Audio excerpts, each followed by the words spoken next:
फिर दिन हुआ,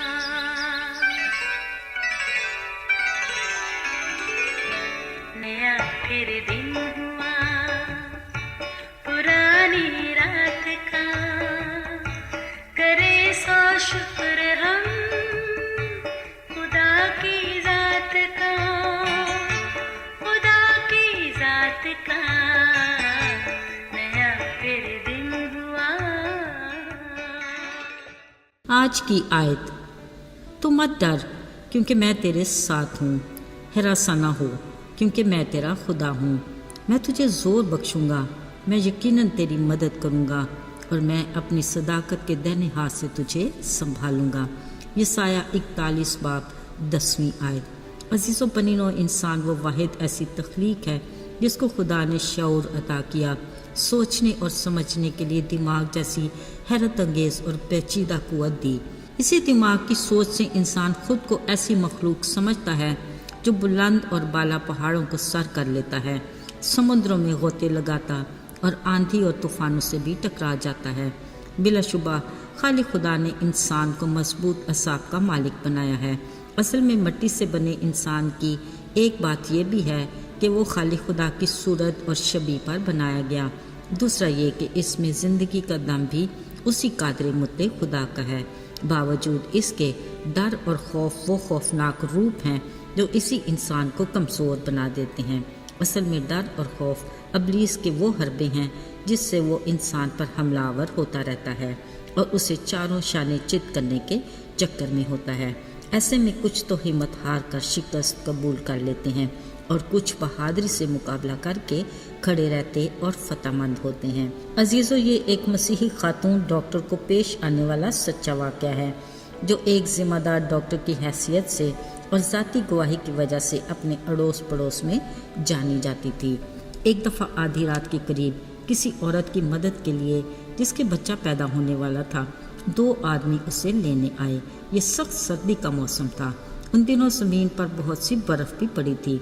उन आदमियों के हाथ में बत्तियां थीं क्योंकि उस घर तक पहुंचने के लिए 1 घंटे का सफ़र दरकार था। फिर जब ये आधे रास्ते में पहुंचे, दूर कहीं से भेड़ियों के चिल्लाने की आवाज़ें सुनाई देने लगीं। ये सुनते सब डर और खौफ का बुरी तरह से शिकार हो गए। आहिस्ता आहिस्ता ये आवाज़ें करीब आती गईं। फिर कुछ देर खामोशी रही।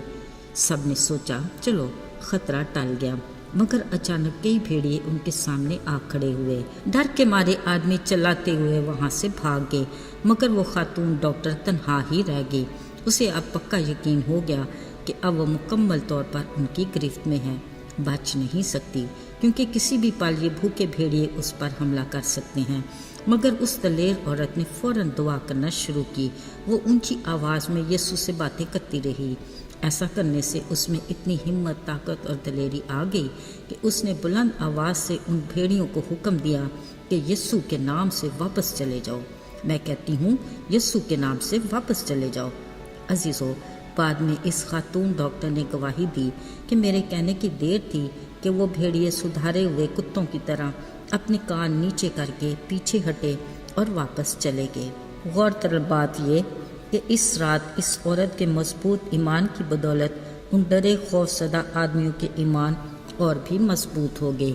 वो अपने रवैये से उस डॉक्टर खातून के सामने बेहद शर्मिंदा हुए कि अकेली खातून ने कैसे उन भेड़ियों का मुकाबला किया और डर और खौफ पर यीशु के नाम से फतह पाई। अजीज़ों, आज भी हम इंसान अक्सर इसी डर और खौफ का शिकार रहते हैं। इसकी वजह भी वो हमारा असली दुश्मन अबलीस है जो हर वक्त हमारी घात में रहता है। कलाम मुकद्दस में लिखा है कि तुम होशियार और बेदार रहो। तुम्हारा मुखालिफ अबलीस गरजने वाले शेर बबर की तरह ढूंढता फिरता है कि किसको फाड़ खाए। यही दुश्मन अबलीस भेड़िए की सूरत में खुदा के लोगों को पकड़ता और परागंदा करता है, मगर हमें ईमान में मजबूत बनकर मुकाबला करना है क्योंकि खुदा का हमारे लिए वादा है कि तू मत डर क्योंकि मैं तेरे साथ हूँ, हरासा न हो क्योंकि मैं तेरा खुदा हूँ। मैं तुझे ज़ोर बख्शूँगा, मैं यकीनन तेरी मदद करूँगा और अपने दाहिने हाथ की सदाकत से तुझे संभालूँगा। अज़ीज़ो, खुदा के वादे हर वक्त, हर दौर और हर ज़माने में सदाबहार हरे भरे पत्तों की मानद ताज़ा हैं। आइए हम सब मिलकर कहें, यीशु के नाम में हम फतह पाते हैं, یسوع کے نام سے شیطان دور بھاگتا ہے۔ یسوع مسیح کے قادر نام کا مقابلہ کون کر سکتا ہے؟ یسوع مسیح کے قادر نام میں ہم فتح پاتے ہیں۔ دعا ہے اسی ایمان سے ہم آگے بڑھتے جائیں۔ آئیے دعا کریں۔ آئے ہمارے قادر مطلق آسمانی باپ، لشکروں کے رب، تو ہی عزت اور تعظیم کے لائق ہے۔ تو جو بلند مقام پر رہتا ہے، پر شکریہ ادا کرتے ہیں وہ جو خاکسار ہو کر تجھ سے دعا کریں تو اپنے کان جھکا کر ان کی سنتا اور ہاتھ بڑھا کر ان کی مدد کرتا ہے۔ ہم ہر قدم پر تیری مدد کے طلبگار ہیں۔ یسوع کے جلالی اور فتح مند نام میں آمین۔